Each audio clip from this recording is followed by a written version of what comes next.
Hi there, welcome back to my channel. My name is Vero, and in today's video I'm going to be setting up all of my bullet journal spreads for the month of July.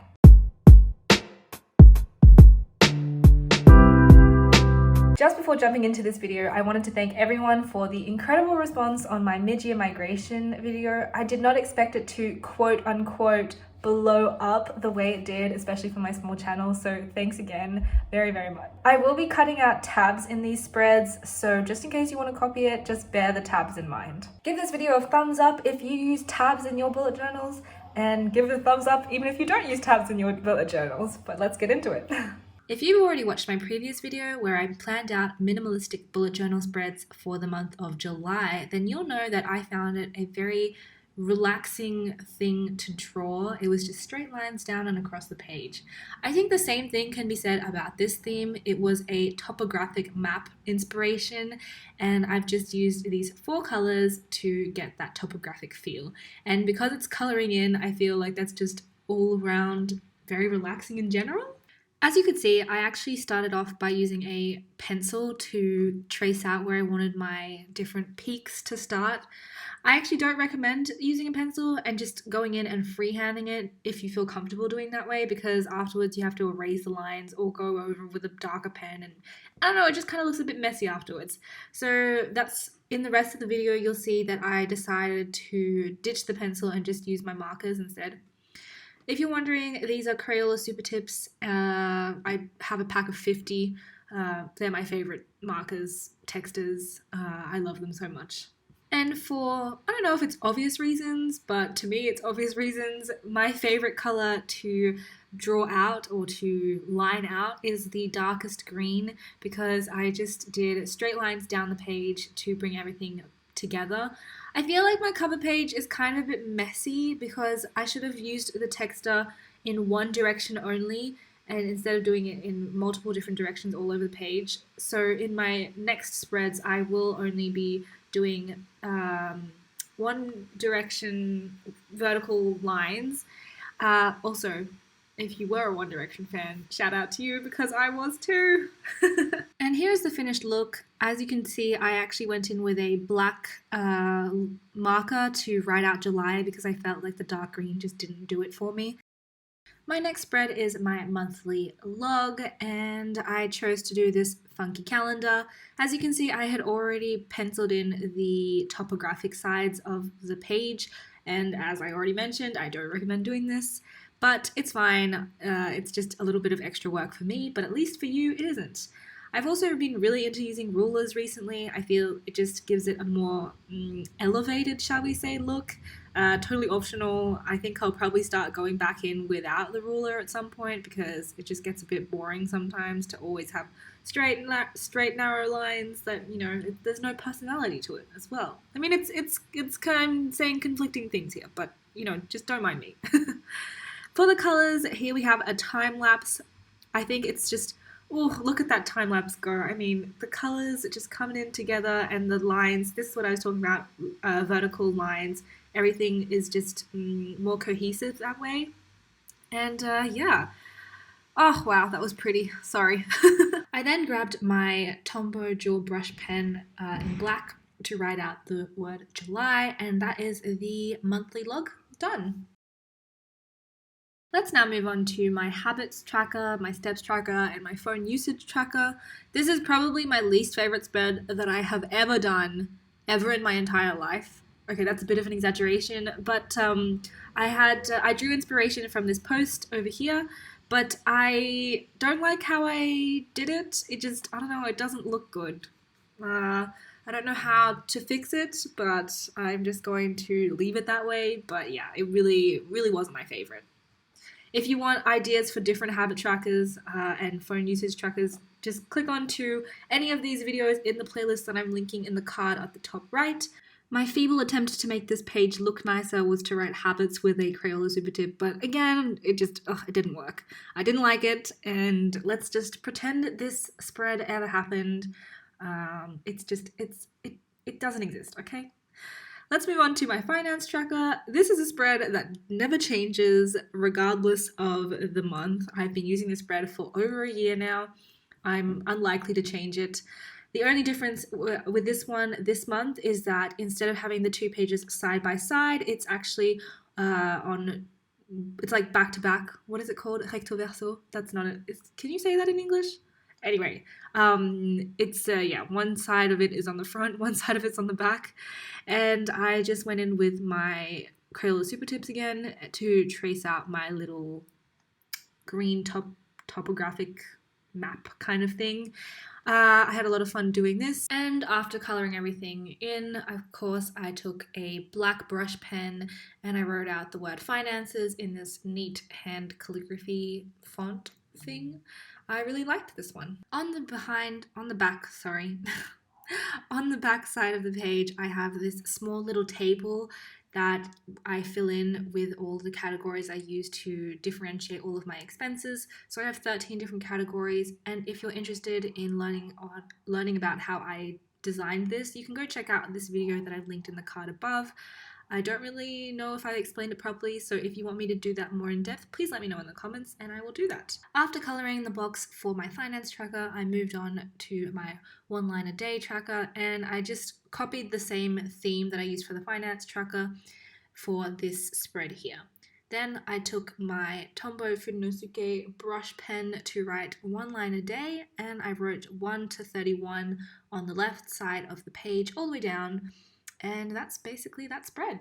I changed the layout a little bit for my gratitude page because I didn't want it to be so repetitive. So instead of having the sidebar, on the top, I just put it on the side. And then I wrote gratitude along the side with a nice brush pen calligraphy style. I think this is the nicest way I've ever written the word gratitude. I don't know why it looks so good, but I don't know, maybe I'm just improving my calligraphy. I'm proud of myself. It looks great. After completing my monthly spreads, I moved on to my weekly spreads. So first of all, I grabbed a pair of scissors to cut out my different Dutch doors that I will be using. So for these Dutch doors, just a quick explanation, you'll see them detailed more later on, but I'm using the Dutch doors so that I can have 2 weekly spreads with only 1 design because I just needed to hurry up with the drawing because I feel like it was just taking too long. And if you want more information on Dutch doors, go and check out my video on Dutch doors, and I have 4 reasons why you should use Dutch doors. But just before getting into the weekly spreads, I actually decided to go back in because I had a blank page and I decided to do a quote page. I don't think I've done a quote page very recently in any of my bullet journals for my monthly spreads, so I thought it would be a nice opportunity to do one. The quote I chose was, "Don't rush something you want to last forever." I thought it was really cute. So let's now move on to my weekly spreads. So the first weekly spreads that I'll be doing is for week 26 and 27. I don't know if that makes sense to some people, but basically the Dutch door that I cut was on the top, and if you want any references, the Dutch door, the piece of paper that I cut out was 2, 4, 6, 8, 10, 12 squares high. So that's the dimensions of the colored part. And then for my daily boxes, they are each 12 by 12 squares in dimension, and then I have a little space for a note section on the left corner. I do this for both sides of the Dutch door, and it looks really cool in my opinion. Then with a brush pen, I just wrote out week 26 and week 27, and I also wrote July. Not that I need to know what week I'm in, but not that I need to know what month I'm in, but I don't know, it just made it look a little bit nicer. Of course, I grabbed my yellow Crayola Supertip to draw out the lines for my notes section, and that is that spread done. For week 28 and 29, I did the sidebars with my topographic map coloring in.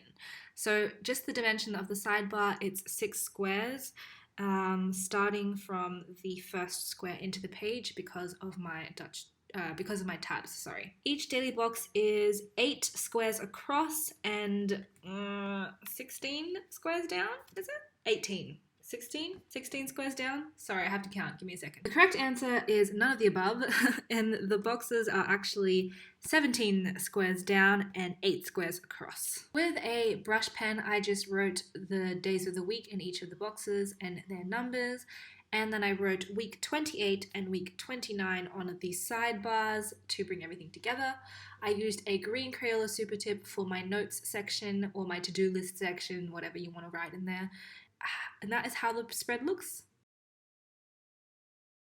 Because there is a 5th week in the month of July, I just did a simple spread for that week, and I split the page into 6, so 8 squares across for each of the boxes, and then for Saturday and Sunday I had 2 smaller boxes that were in the same column. Super easy theme. I just used the bottom bar, I guess you could call it, for my theme coloring in, and I used my Crayola Supertips to write out week 30 with a kind of gradient font. And then I used a black pigment micron to outline the font so that you could see it better.